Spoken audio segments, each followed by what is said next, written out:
Bağışlayan və mehriban uca Allahın adı ilə. Quranda elmi ayələr mövzusu ilə siz əzizlərin xidmətində keçən verilişimizdə nə üçün Quranda elmi ayələr mövzusun tədqiqat aparırıq, bu nəyə lazımdır? Bu haqqında danışmışdıq ki, əziz izləyicilərimizin diqqəti və fikirləri qarışmasın.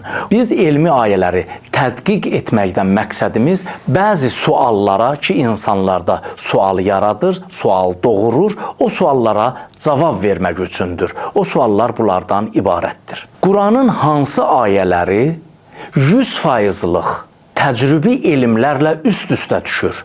Bunları təqdim etmək. Bu uyğunluq hansı surətdə elmi ecazkarlıqla üst-üstə düşür?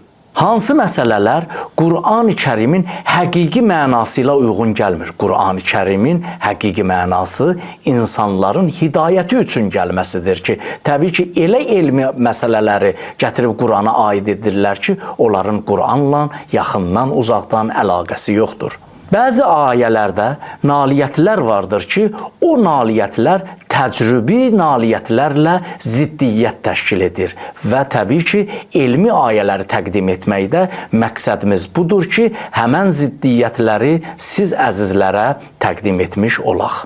Elmi ayələri tədqiqat aparmaq, elmi ayələri danışmaq, elmi ayələri insanlara göstərməkdən məqsədimiz bunlardır. Qur'anın elmi ecazkarlığının məqbul olunan tərəflərini bəyan edib, Qur'anın haqq olduğunu isbat etmək, Qur'anın elmi ecazkarlığının yanlış tərəflərini üzə çıxartmaq, Qur'anın şərhi zamanı Qur'anın təfsirində elmin tərsiri altına düşməsinin qarşısını almaq və bir də Qur'anın elmlə ziddiyyət təşkil etməsi iddialarını rədd etməkdir. Məqsədimiz Qur'anda elmi ayələri siz əzizlərə təqdim etməkdən budur ki, bütün bu şübhələrə cavab verilsin və sizlər də Qur'an-ı Kərimin ayələrindən xəbərdar olasınız.